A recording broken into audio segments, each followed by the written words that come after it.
Good afternoon. Thank you for joining us here on ECAT, Easton Community Access Television. And welcome to our show. Today we'll be talking about fire prevention and public safety. I'm Dave Clifton. I'm happy to be your host for today's show. My special guest is the Easton Fire Chief. His name is Justin Alexander, and of course he has a little history and some experience coming from the town of Plainville, Massachusetts. He served there as fire chief. As a matter of fact, he left on April 30th and started his job here in Easton on the first day of May. So he really didn't have much time off, but he has some history. He's had a lot of experience, and as a matter of fact, he was once the youngest fire chief here in the Commonwealth, maybe in New England. He started as fire chief in Plainville. I think you were age 33? 32 initially. 32? Yeah, 32. And then here you are in Easton, and I understand now you're not the youngest chief here in the Bay State. I finally, I finally met somebody who's a little younger than me that just started as a fire chief. So it took 8 years, but we've got somebody younger than me now, so that's good. Well, welcome once again. I haven't met you yet, so I give you an official welcome, although you've been here almost 6 months here in the town of Easton. I call it Tiger Town, and of course, lots of folks here in the community give a priority to public safety. And that's why I think this is an important show, folks, for folks out there in the community, especially families that want to learn something about what the sounds of all the bells and sounds that you hear here in the community in case of an emergency. I met a youngster just the other day, and I asked him, what do firefighters do? He's in the elementary school, and he very aggressively said, Chief, that firefighters put out fires, they take cats out of trees, they wash down the vehicles, and they cook their own meals at the fire station. But they do a lot more than just put out fires, and I wanted to emphasize that they also take care of 911 calls, they take care of emergencies, health issues. Absolutely. If someone in the town, God forbid, had a heart attack, the fire department would react. And here in the town of Easton, the firefighters handle the ambulance. Tell us about some of the other responsibilities of firefighters, Chief. Absolutely. So everybody thinks about fire when they think of firefighters, which makes sense, but we're an all hazards department, as are most fire departments in Massachusetts. What that means is that we respond to medical emergencies. So if you have a medical emergency, you call 911. The fire department in Easton would show up with an ambulance and a fire truck, and we would be there to render that aid, get you to the hospital, provide you life-saving care. I'm privileged to work with some of the best paramedics I've ever come across in my career in Easton. So the people of Easton are well served by those paramedics on the department and to take care of them. But we do things outside of the ambulance as well. People think about if you have a fuel leak or a hazardous materials incident where a chemical gets released. There are industries in Easton where there are a lot of chemicals to part of manufacturing. We have to be trained on how to deal with that and how to respond and keep the public safe. We deal with from water emergencies, not only in your home, but if you were on a lake or a type of a drowning type of situation, we have to be able to get in there and protect you and get you out of there. So we have to be able to be equipped and trained on all of these different things. I like to say that when we're everyone's last stand, like when they can't figure out who else to call, who do you call? You call the fire department, and we will find a way to help you, and that's what we do. We will come out, and if we can't fix it, we know somebody to call who can. There are all sorts of agencies and special responders throughout the state that will figure out a way to deal with an emergency at hand in Easton and make sure everyone's safe. So it's a very broad, so many things we have to do, so much equipment, so much more than just hose and water and the fire truck that we do nowadays. And it keeps us busy, a very busy department. So We're always going. So it's quite obvious that service is an important part of the responsibilities of a firefighter. I think it was Gandhi who once said, and I quote, "The best way to find yourself is to lose yourself in the service of helping others." How many firefighters do you have? How many vehicles are you responsible for as the fire chief? So we have 40 firefighters that respond to calls. They're spread amongst 4 shifts, which means any one time there's 10 firefighters, sometimes 8 at a moment, who are available to respond to whether it be a medical emergency or a fire or any other emergency. So sometimes people would say, oh, that seems like a lot, or some people may think that's not a lot. It depends. It takes 20 firefighters to respond to any normal fire. So we would need additional help, which is why we work with our mutual aid partners to come for like a fire. But we also have 2 ambulances, which have 2 firefighter paramedics on each one. So if we have 8 starting, and then we respond with both ambulances, go to the hospital, now we have just 4 firefighters left to protect all of Easton. Give people perspective on what our firefighters are doing and what the work they're doing. When you have 4 people to protect 26,000, that's quite a bit of work, and I always tip my hat to them every day for the efforts that they put in, and they always find a way to do it. And they do it well, and they do it safe, and the people of Easton are well protected by what we do, and how we're staffed and how we equip. And then so far as for equipment goes, we have 4 fire engines, 1 ladder truck. We have 4 ambulances, so we have spare backup ambulances. So if we have additional calls or one of the ambulances break, we have one ready to go. So we don't end up with no ambulances, so we have the ambulances.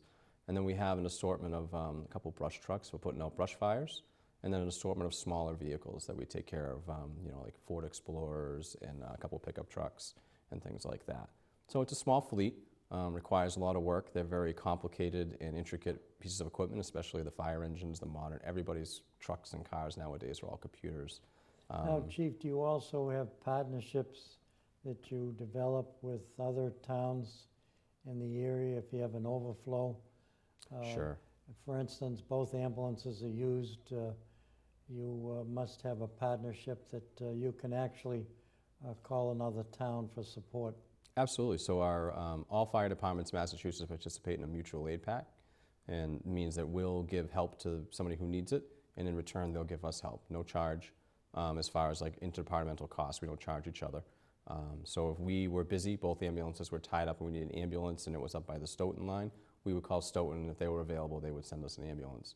Same thing for the fire side. If we had a fire let's use the Stoughton example again, and we asked for a fire engine or a ladder truck, they would provide that to us to help us get the staffing and equipment that we need. It's a very long-standing relationship in Massachusetts. We have one of the best mutual aid systems in the country, and we're very fortunate that we all work so well and seamlessly together. It really makes it easy. That's terrific news to hear. You and your staff, Chief Alexander, just completed Fire Prevention Week that was held from October 3rd through the 9th. Well, today we're doing the show on the 14th. There were many safety tips that people in the community learned about. There may be some folks that are watching that were unable to be there for Fire Prevention Week. Is there any information that you could pass over that might be helpful to families in town? Absolutely. So one of the big things, the theme this year for fire prevention was know your sounds on your detectors.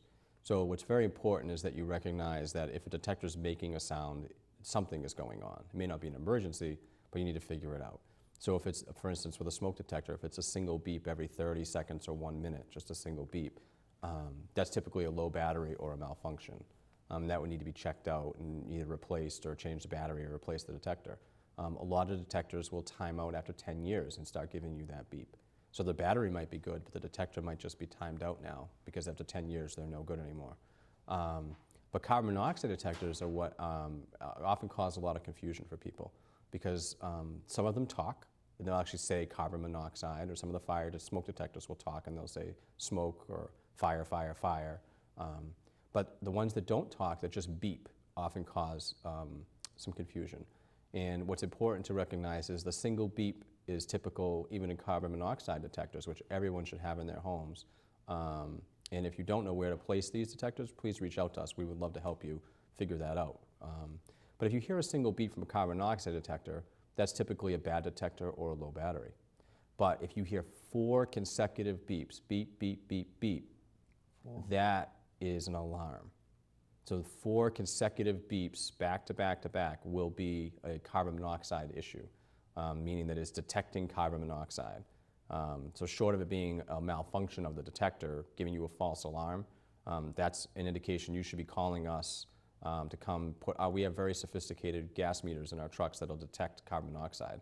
And we can confirm whether the meter is accurate in your home, the detector is accurate, or whether it's a false alarm. And if there is carbon monoxide in your home, we can treat you if there's a medical need and also help you get the carbon monoxide out of your home so it's safe to be in there. So recognizing those 4 beeps is very important. And the ones that talk do make it easier, but not all of them do.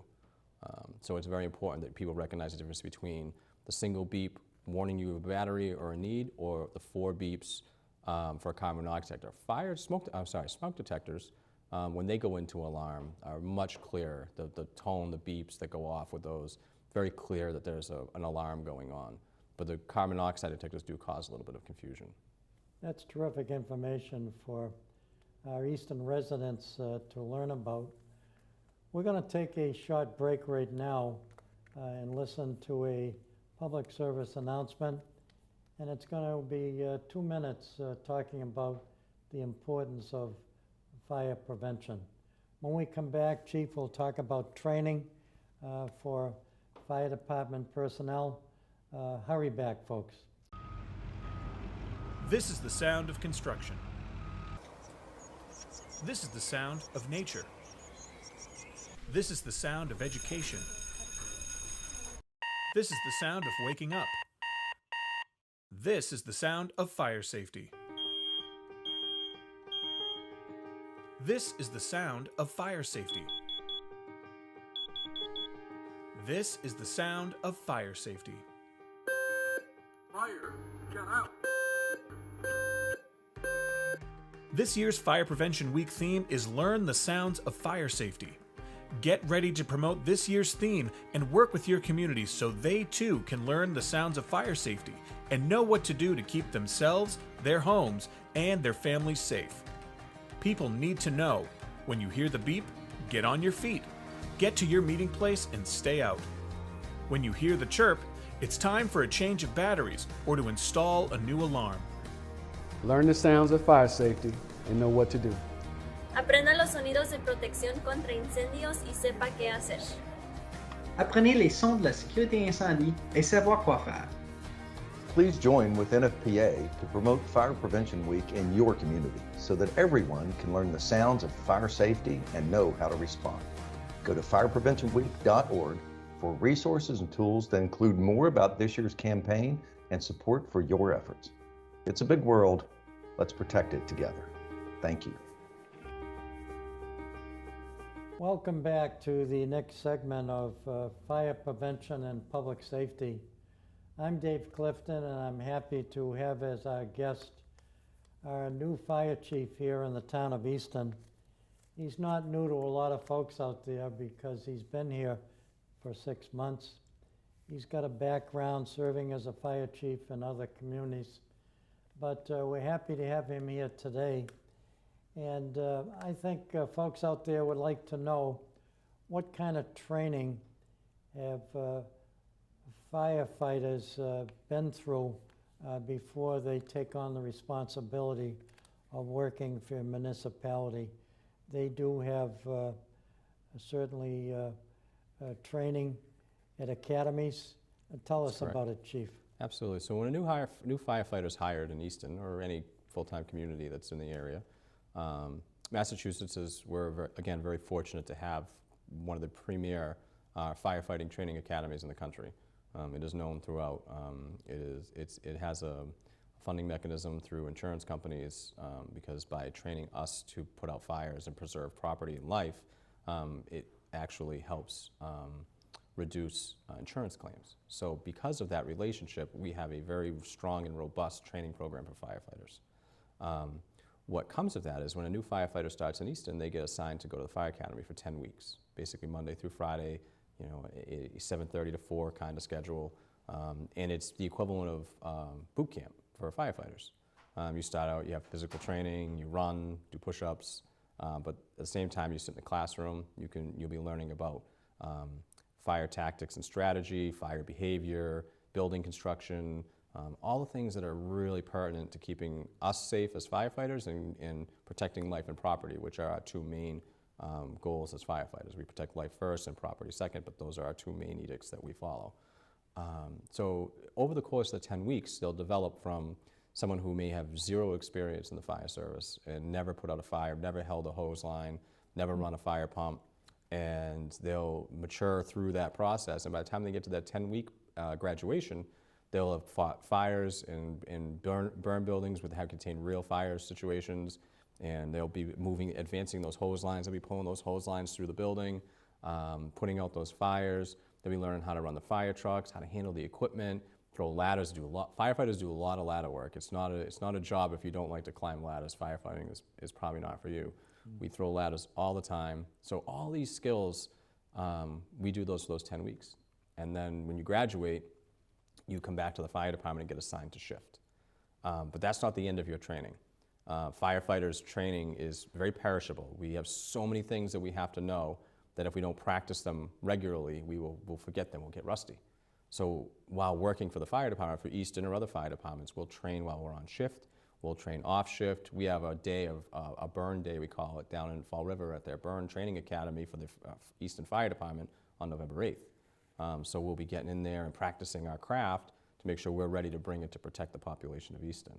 So all those things we have to practice all the time. We're constantly trying to find new ways to train, be innovative, because with fire prevention and learning to keep each other safe and learning those sounds we talked about previously, fires are less.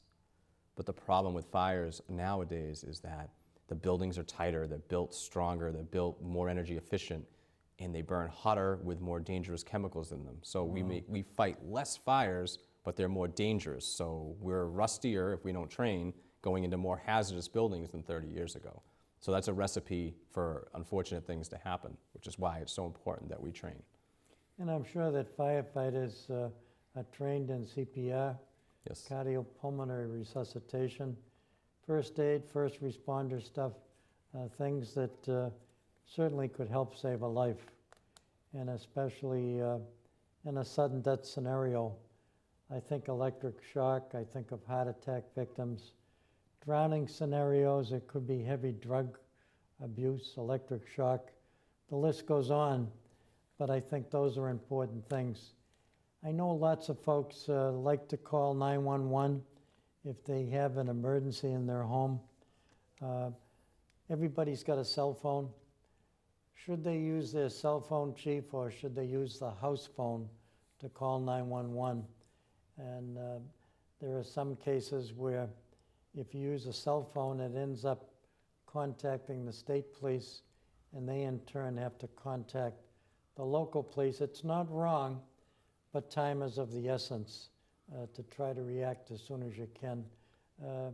Any thing you'd like to say or react Sure. to when it comes to 911? Absolutely. So 911 has come a long way in just a few years.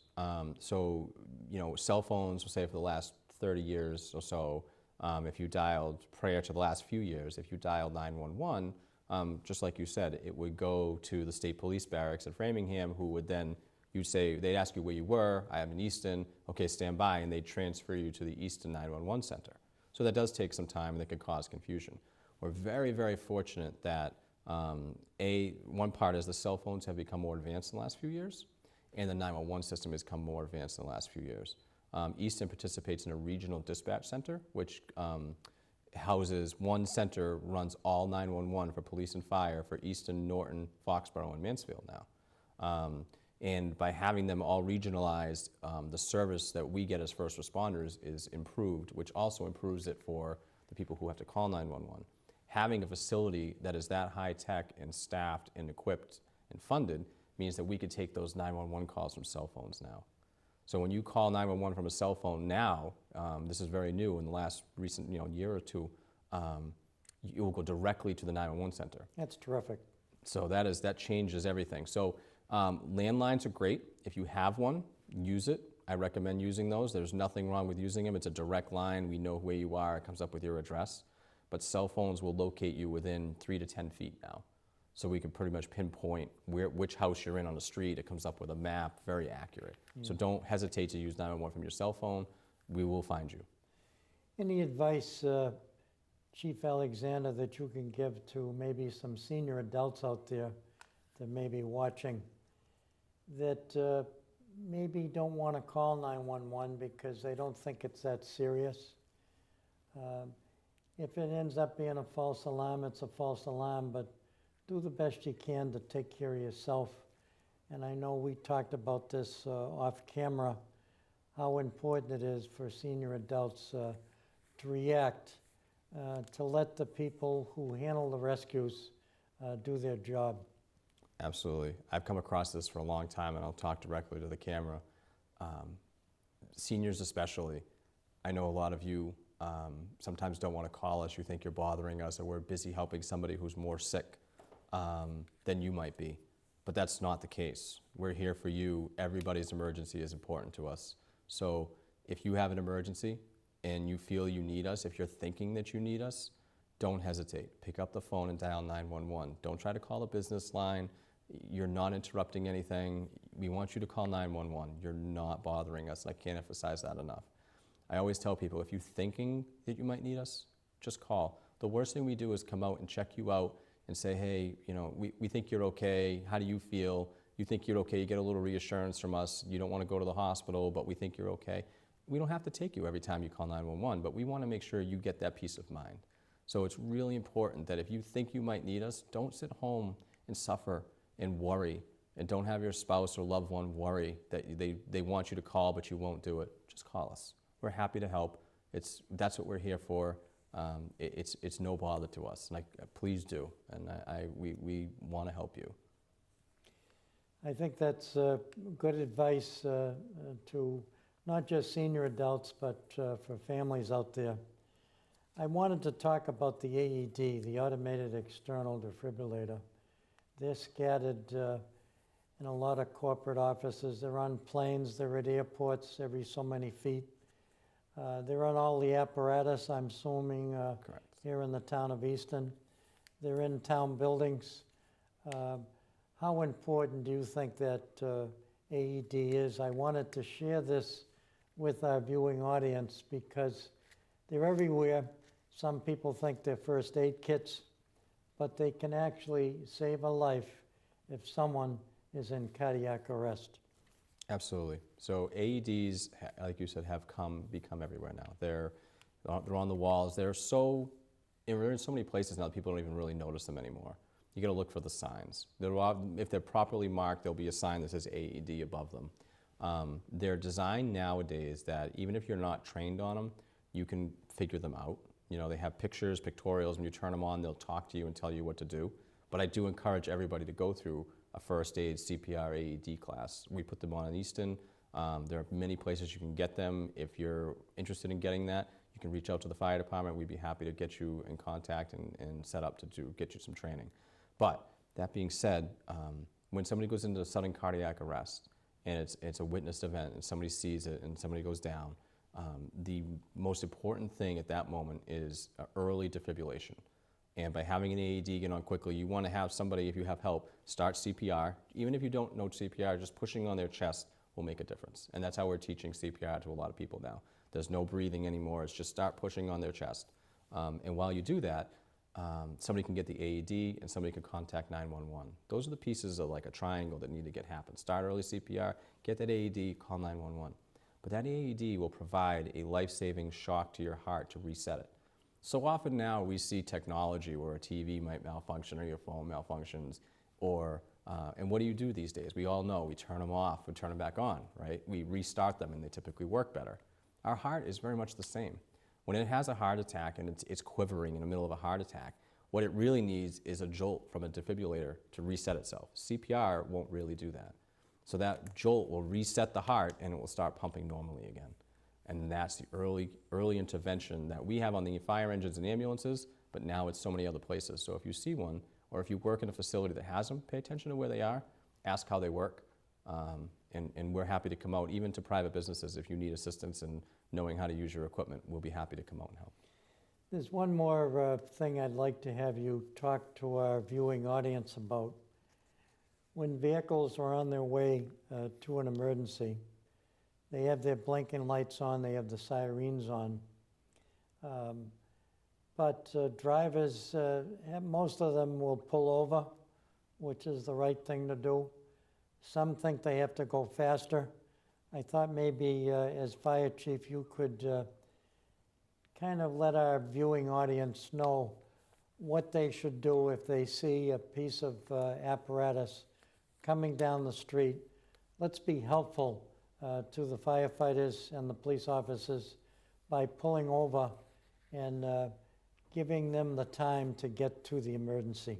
Absolutely. So the first thing, the simplest thing is pull over and stop. That's the easy thing, pull over and stop. But what happens to us is we see people who go faster, thinking they're going to get ahead of us and turn and get out of the way, maybe at their next turn, their driveway. Pull over and stop. But a lot of people pull over and keep rolling, like we're just going to go around them and go by. But what happens is they don't realize that by keeping rolling, if somebody on the oncoming side does something unexpected, by not stopping, they've created two hazards now. And that's why we need people to stop. And the other thing is, if you can, if you're thinking, and sometimes we're sudden, we come behind quickly, come around a turn, there's a fire truck there, we know it's a startling effect in pulling over and reacting. But if you can take a second and think, when you're about to pull over and you've got a car coming the other way, try not to stop exactly next to them, across from them, because you've now narrowed the street dramatically. If you could just pull ahead a little bit, or just past, or just before, you're giving the width of the street to us to make the movements with our large apparatus. A lot of times people stop right across, they don't even realize they've done it, and I have no malice towards them when they do it. They're stopped and we're thankful that they did, but I'd like to try to take everybody to the next level to say, well, I'm not going to stop right next to this car, I'm going to just go past them a couple of feet, give that fire truck some room. So by stopping, that's critical, don't keep rolling, and then try not to stop across from somebody, and you'll make our ability to respond to an emergency and help somebody that much easier. That's terrific advice. And I'd like to say to the folks out there in the town of Easton, how lucky we are to not only have a good educational system here in the town of Easton, but we got two public safety departments, fire and police, that have been well-trained and are able to step up to the plate to do what has to happen during an emergency. So you can feel safe, folks, and enjoy the community. And Chief, any final advice that you'd like to give to our viewing audience? I know you've been here for a short period of time and you're learning as much as you can about the community. And maybe there's some tips that you can pass over as you look into the camera. Absolutely. I have one tip that I can't emphasize enough. Consider sleeping with your bedroom doors closed. It's a movement within the fire service to try to educate the population around the country that by sleeping with your door closed, if a fire happens outside of your bedroom, that door will provide you an incredible amount of protection to give us in time to get us there and respond and get you out of that bedroom. When your bedroom door is open, your room will fill full of smoke and the fire will come right in so quickly. And a lot of people sleep with their doors open because they're worried about hearing their children or what might be happening in their home. But consider sleeping with your door closed. And if you want to Google YouTube videos about this, there's things you can see in videos of the differences between a fire with the door closed and the door open. It can save your life. And it's a movement, and I think at our springtime open house, we're going to try to have a demonstration to demonstrate just that effect and why it's so important. So I would encourage you all to consider that as something you might try in your home to keep your family safe and give us the time to save you if we have to. Well said. Thank you so much, Fire Chief Justin Alexander. We appreciate you passing over your safety advice, and we wish you nothing but the best I'm happy to be able to meet you today and know that when 911 is called between fire and police, things will be taken care of. This cablecast has been a production of ECAT, Easton Community Access Television. Go forth to serve out there, folks. Do the best you can. And if someone gets in trouble, don't forget to make that 911 call. Thank you. Have a good evening.